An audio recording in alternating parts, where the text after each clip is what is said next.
Halo, assalamualaikum warahmatullahi wabarakatuh. Jumpa kembali dengan Banyuwangi Official, dan kali ini kita masih tetap nonton punya video Pak Hasto, teman-teman ya. Jadi Pak Hasto lagi bergejolak lagi. Dan oke teman-teman, jangan lupa like, komen, dan subscribe di channel ini Banyuwangi Official. Dan untuk videonya bentar lagi kita siapkan dulu. Dan kali ini adalah tentang Pak Jokowi ya, yaitu Pak Hasto mengkritik tentang Presiden kita Bapak Joko Widodo ataupun Bapak Jokowi. Oke, untuk videonya mari kita tonton. Dan Hasto Kristianto makin beringas fitnah Presiden Jokowi. Sebelumnya bilang berhasrat ingin jadi ketum Golkar, kini tuding Jokowi ingin rebut kursi ketum PDIP. Sekretaris Jenderal Partai PDI Perjuangan, Hasto Kristianto tak henti-hentinya menyerang Presiden Jokowi secara personal. Tuduhan demi tuduhan yang tidak beralasan terus dilayangkan Hasto kepada Presiden Jokowi. Tidak ingin fitnah ini meluas, Presiden Jokowi merespon langsung pernyataan Hasto saat ditemui wartawan di Base Ops TNI AU Halim Perdana Kusuma. Jokowi menyatakan keheranannya atas isu yang disampaikan oleh Hasto, karena dirinya sendiri saja tidak pernah terpikir sampai sejauh itu. Presiden Jokowi sebelumnya juga sempat diisukan ingin merebut posisi Ketua Umum Golkar yang saat ini diketuai oleh Airlangga Hartarto. Dan terbaru, Jokowi juga diisukan ingin mengambil alih posisi Ketua Umum PDIP dari Megawati Soekarno Putri. Padahal, Presiden Jokowi sudah berapa kali menyatakan jika dirinya ingin menikmati masa pensiunnya nanti pulang ke kampung halaman di Solo dan fokus kepada isu lingkungan bukan politik. Beliau kan bilang bahwa Pak Jokowi itu membakar rumah PDI Perjuangan. Kalau menurut saya yang membakar rumah PDI Perjuangan itu, dengan segala hormat ya, Mas Hasto. Kenapa? nah, itulah teman-teman ya. Jadi video kali ini masih tetap tentang Pak Hasto, yang dimana menyinggung terus ataupun mengkritik terus tentang Pak Jokowi. Oke, jangan lupa like, komen, dan subscribe di channel ini Banyuwangi Official. Dan langsung video ini nanti ada tanggapan dari netizen tentang Pak Jokowi. Oke, kita tonton kembali. Kalau membakar itu dimaknai sebagai PDI Perjuangan suaranya turun ya. Jadi cara melawan Rocky itu saya bilang gampang aja. Hadapkan aja dia dengan fakta-fakta. Maka dia akan berhenti ngomong. Kayak dia misalnya ngomong, ini Pak Jokowi. Setelah saya bantah begitu kan dia bilang, ini Pak Jokowi merusak PDI Perjuangan. Saya bilang, merusak di mana? PDI bisa ikut pemilu. PDI bisa ngajuin caleg. Sekarang masih menang. Ibu Mega masih ketua umum. Soal suara partainya jadi turun, ya biasa dalam pemilu naik turun. Salah pilih calon presiden. Ya tapi yang namanya pertandingan kan pasti Ya itu tadi. cara ya. Makanya kalau Anda kalah dalam pertandingan sepak bola 3-0, jangan dibilang bahwa ini curang gitu. Wasitnya juga curang. Wong wasitnya dipilih sama-sama kok. Karena Mas Muni sih paling Jokowi. Pengen nanya aja terakhir nih, Mas Muni. Apakah juga nanti Mas Muni dan teman-teman Projo tetap akan jadi tim suksesnya Pak Jokowi kalau misalnya Pak Jokowi running sebagai ketua umum? Ya, kita kan pendukung Jokowi, jadi Pak Jokowi jadi apapun kita dukung gitu. Yang pasti kan Pak Jokowi udah nggak bisa jadi presiden lagi, kan udah 2 periode. Itu nggak ada masa expired ya? Nggak. Mendukung Pak Jokowi itu sampai kapan nggak ada ya? Ini karena kita kan bonding sama Pak Jokowi, kayak 2 keping mata uang. Dan Pak Jokowi dengan Pak Prabowo juga begitu. Bakal langgeng tuh Pak Jokowi sama Pak Prabowo? Loh, kenapa nggak langgeng? Kalau yang nggak langgeng kan yang pengen ngomporin. Kalau saya sih harusnya ya merasa nggak ada yang perlu buat perdebatan. Orang kan ngadu domba terus, usaha ngadu domba Jokowi Prabowo, Prabowo Jokowi. Ada ya? Ada lah. Banyak Mas. Tuh banyak dan kita tahu kok siapa orangnya, motifnya apa gitu. Supaya eksis, ngadu domba terus. Pak Jokowi sama Pak Prabowo ini solid, bonding. Mana? Sulit itu dilepaskan, diganggu-ganggu. Pak Jokowi sama Prabowo ini kan koalisi 2024 kan Jokowi Prabowo. Gimana? Mau semua diadu domba, mau koalisi, tapi jangan ada Pak Jokowi, lu gila aja loh, dan anaknya jadi wapres. Gimana? Hah? Loh, Pak Jokowi sama Prabowo ini posisi 1 satu kata anaknya Pak Jokowi jadi wapres Pak Prabowo. Maksudnya berbeda politik gimana sih? Tapi Pak Jokowi bakal masih bisa ini gak ya, Mas Muni, ngasih saran atau kata orang kan cawe-cawe gak ya nanti kalau Pak Jokowi udah gak jadi presiden lagi? Cawe-cawe itu kan bahasa sinikal ya.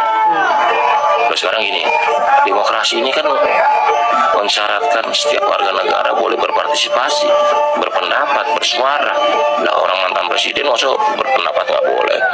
Cawe-cawe ini kan bentuk sinikal. Itu loh. Cawe-cawe itu kalau bukan wewenangnya, kalau bersuara, saran, berpendapat. Jangankan mantan presiden, rakyat juga boleh. Mbak Sylvia juga boleh bersuara. Aspirasinya begini, ya soal didengerin, nggak didengerin, setuju nggak setuju soal lain kan. Iya, terus suruh presidennya nanti ya. Bukan pengertiannya cawe-cawe. Bahasa cawe-cawe ini menurut saya terlalu sinikal lah. Gitu loh. Pak Jokowi nggak pernah cawe-cawe menurut Mas Muni?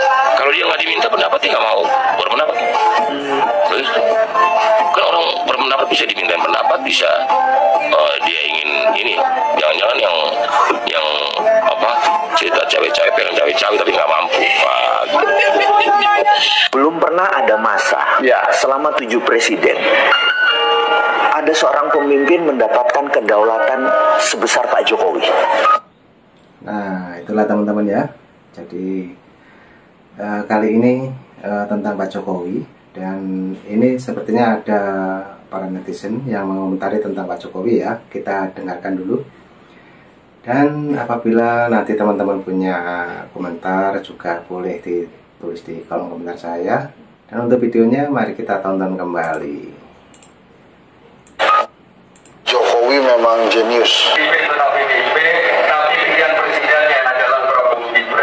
Pilpres 2024 ini pembuktian dia sudah memperhitungkan setiap langkahnya dan memang ternyata benar-benar bisa menang nih. Orang Solo itu punya karakter diuangke ya, dan disitulah kami bergerak, yaitu operasi senyap. Saya ketika setelah hasil quick count itu, yang langsung saya ingat adalah omongannya Andi Wijayanto. Membuat kemudian, ya, saya sebenarnya kalau dengan PSI kita nggak ada sirik-siriknya. Kita ingin partai anak muda ini lolos ke Senayan. Bapak Jokowi itu diberi label oleh dunia salah satu daripada tokoh muslim yang paling berpengaruh. Itulah akhlak yang menjunjung beliau. Akhlak beliau yang santun, gak pernah membalas fitnahan dan cacian dari orang-orang yang membenci beliau. Akhlak itu lebih tinggi daripada ilmu. Al-adabu fauqal ilmi. Adab itu di atas daripada ilmu. Orang yang beradab mesti punya ilmu. Jadi kalau orang-orang pintar berilmu belum tentu beradab. Sopo menyukai Jokowi? Ya aku no, bojoku, anakku, mbokku, keluargaku. Ya, tapi Nah, oke, ini kita dengarkan ada beberapa netizen ataupun pendukung dari Bapak Joko Widodo ataupun Bapak Presiden kita yang masih cinta sekali dengan kinerjanya Pak Jokowi. Oke, kita dengarkan lagi. Jokowi aku sih nggak nompo bansos, nggak nompo BLT, nggak nompo apa-apa mas. Aku yang disini nggak milih Pak Jokowi. Aku milih Pak Prabowo. Meng aku ki ngergani pimpinan negara mas. Ngono lho, rong periode. Lho, rong periode. Nek rakyate ora seneng kaya ora mungkin. Piye sampean ki padha sampean karo Astonone ngomongan ya. Aku lho sing seneng Pak Jokowi walaupun aku ora milih. Aku gur ngurmati ngajeni. Beliau pimpinan kita, beliau presiden kita yang sah. Ngono lho, Bro.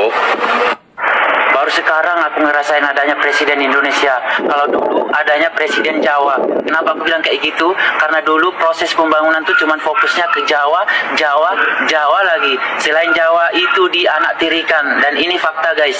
Semenjak adanya kehadiran Pak Jokowi, semua disikat dia. Papua, NTT, Lombok, Pekanbaru, Aceh, Padang, semua dipukul rata sama dia. Kalau dulu kalau kita mendengar pembangunan jalan tol, pasti di pikiran kita tuh kalau bukan Jawa atau Jakarta. Iya kan guys, kalian jangan munafik. Dan ini untuk masyarakat Indonesia Timur termasuk saya, dulu tuh jangan pernah bermimpi untuk punya jalan tol. Jangankan bermimpi, menghayal aja diharamkan gitu, saking gimananya gitu zaman dulu ya kan. Tapi sekarang di Papua udah dibangun jalan tol, stadion, terus di Lombok dibangun stadion Mandalika, di Pekanbaru, Aceh sama Padang udah dibangun jalan tol. Padahal kita tahu sendiri kan, 3 daerah ini, Lombok, Aceh sama Padang tuh hampir nggak milih Pak Jokowi. Tapi dia nggak peduli, itulah saking hebatnya Pak Jokowi ya kan. Dan ini untuk para pembencinya, buka mata kalian lebar-lebar. Kalau kurang lebar, sini aku bantu biar tambah lebar, biar kalian bisa melihat kenyataan yang terjadi sekarang ini. Dan ini untuk masyarakat NTT, saking cintanya sama Pak Jokowi sampai dibangun patung presiden pertama di NTT sana, yaitu patung Pak Jokowi. Ya, kita akan melihat nanti gaya kepemimpinan asli Pak Prabowo seperti apa. Nah, itu tadi penjelasan dari netizen ya, ataupun pecinta Pak Jokowi. Oke, ini juga ada mengenai Bapak Prabowo. Oke, kita dengarkan. Meskipun beliau sudah 25 tahun, itu sudah di luar kemiliteran. Tapi, gitu ya, bagaimanapun juga, gaya kemiliteran sudah tertanam di dalam dirinya. Pertanyaan kita adalah, apakah demikian mudah seseorang bisa berubah watak dan karakternya? Kita coba mengcounter, menanggapi daripada statement Pak Jarod, kekhawatiran Pak Jarod, dan sekaligus membangun dogma mungkin ya kepada masyarakat tentang kepemimpinan Pak Prabowo, tentang kepemimpinan Pak Prabowo yang berlatar belakang dari militer. Perlu Pak Jarod ketahui dan jangan lupa, Pak Prabowo itu adalah seorang Menteri Pertahanan selama 4 tahun lebih, yang mana Menteri Pertahanan kita tahu membawa 3 matra TNI. Artinya Menteri Pertahanan mampu menggerakkan daripada sistem kemiliteran kalau dia mau ya. Kalau Pak Prabowo mau sesuai dengan apa yang diragukan daripada Pak Jarod, hal yang sangat leluasa Pak Prabowo dalam hal mempergunakan tools militeria sudah. Tapi Pak Prabowo tidak melakukan itu karena di dalam diri Pak Prabowo tidak ada sedikit pun jiwa kediktatoran. Perlu dicamkan Pak Jarod. Kemudian di dalam era keterbukaan informasi, di era digitalisasi, tidak akan ada ruang bagi seluruh pemimpin dunia ini dalam hal menjalankan pemerintahan secara diktator. Itu perlu dicatat. Ya, ini zaman digital keterbukaan informasi. Dan ini yang sangat penting Pak Jarod yang perlu diketahui.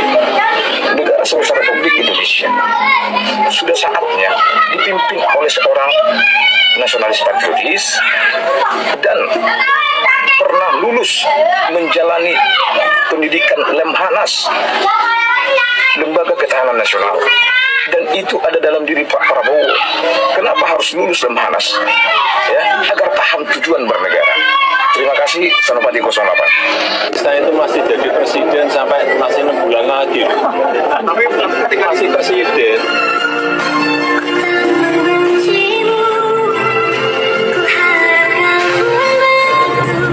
Pak, siap-siap Pak, di masa jabatannya Pak.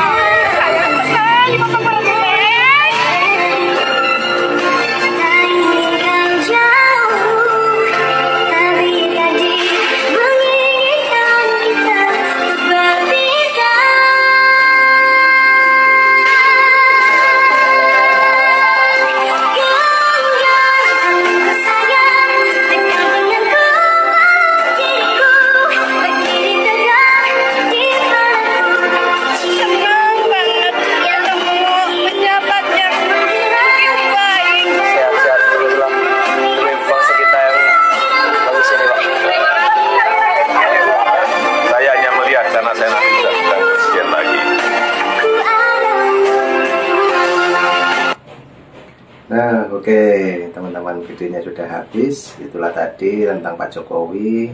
Oke, tadi juga ada tentang Pak Prabowo. Dan itulah tadi yang kita simak, kita tonton untuk hari ini. Jangan lupa like, komen, dan subscribe di channel ini, Banyuwangi Official. Dan nanti ada video lagi yang lebih menarik dan lebih viral lagi. Oke, terima kasih semuanya. Assalamualaikum warahmatullahi wabarakatuh. Terima kasih, thank you, bye-bye.